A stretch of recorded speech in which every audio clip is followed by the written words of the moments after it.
At 41 years old, I ran my first half marathon in 1 hour, 9 minutes, and 35 seconds. I'd only been running for 2.5 years at the time. There are three training principles that I used to be able to run that time, and I want to share them with you because I've really simplified everything down I read and I learned into some simple ways to run fast. A bit about me.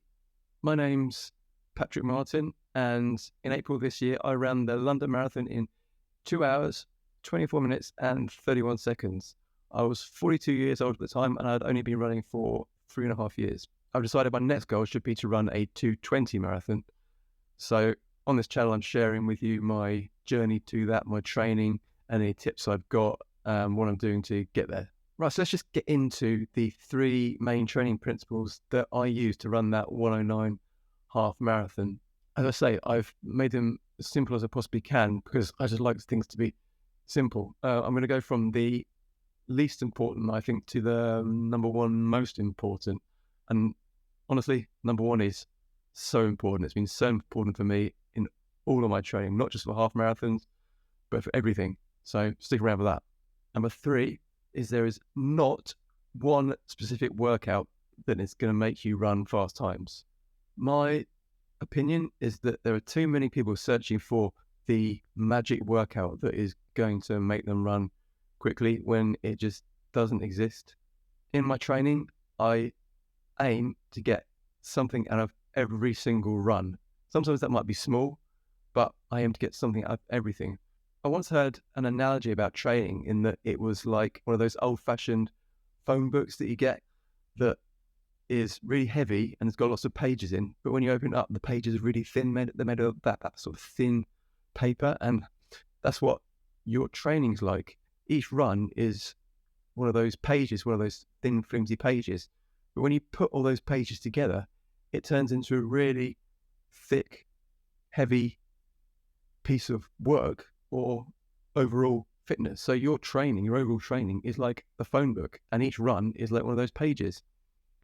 Apologies to whoever's analogy I stole for that. I honestly can't remember who it was, but it's a brilliant, brilliant analogy. I always find that the problem with having one great session is that you might run a great session in a week, but then it might not be until next week or even the week after that you do another great session.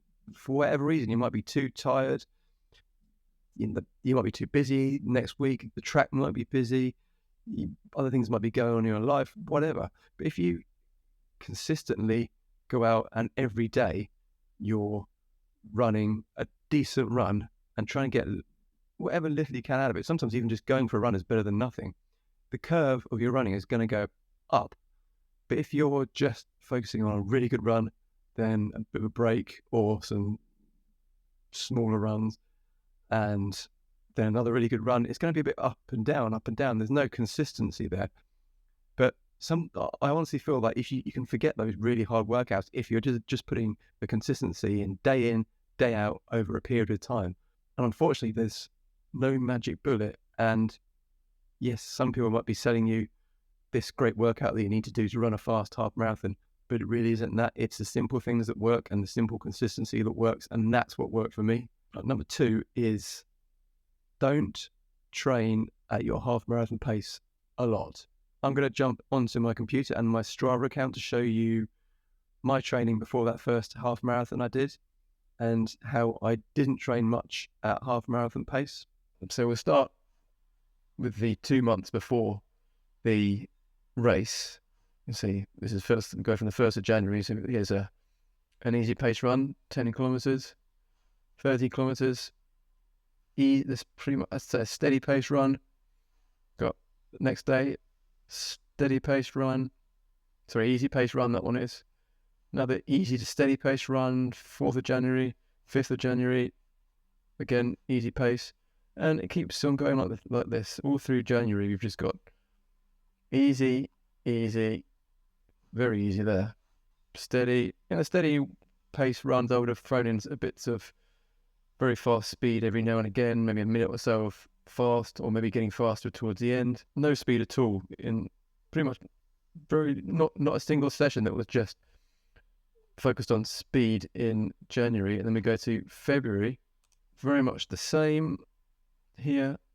Again, I'm not saying I never do speed. I would mix speed in with some of these runs. I think this one, 3:38. So that would have been a pretty speedy run. There was definitely some speed mixed in there with just a pretty much normal 13-kilometer run for me. And finally we've got to a actual track interval session on the 5th of February.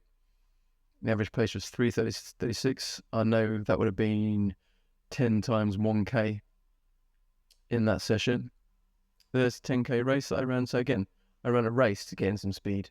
And after all that steady and easy pace running, I was running at a 3-minute 18-kilometer pace for a 10K. So let's go to March now when the race. There we go. 3:18 pace for 21.13 kilometers.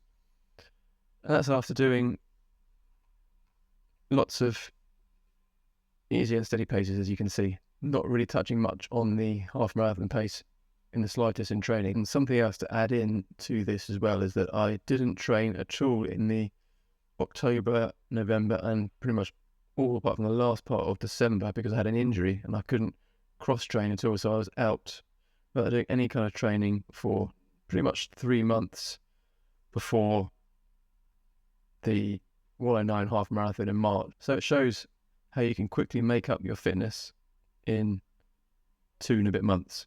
The whole principle of this is that if you train a lot at a steady pace, at an easy pace, and sprinkle a bit of speed in there, the fitness will come to you.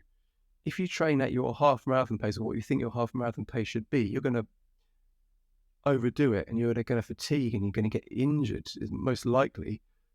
And number one, and you'll have heard me banging on about this in my other videos potentially, is run consistent high mileage. And that has been the number one thing for me. Consistency over intensity is my mantra. For me, I know that if I consistently run day in, day out each week, I will run fast race times. And I don't worry about the rest of it. As I said before, there's a lot of noise out there about, should I be doing this kind of workout? Should I be in that kind of workout? It can be demotivating. It can be worrying. You're wondering, am I doing the right thing? Am I wasting my time doing this kind of workout? And you're not enjoying it when actually best thing is generally to go out, run consistently, lots of mileage, and you'll get something out of it. I know I have. Go, Patrick! Go, go! Come on! Lead it away, go! And I know it's been great for me and great for my mentality because I know, okay, I don't have to worry about the rest of it. I can just go out and run, and it's simple. I will sometimes add in speed workouts in there as well. I might go to the track, but I don't have to worry about it. If I miss it, I don't mind because I'll have been running every day consistently. And that's it. That's how I ran a 109 half marathon in my first attempt. That's pretty much how I run marathons at 2:24. That's pretty much how I run 10Ks sub 32 in the 31s. Thanks for watching. Please like and subscribe. Thanks so much.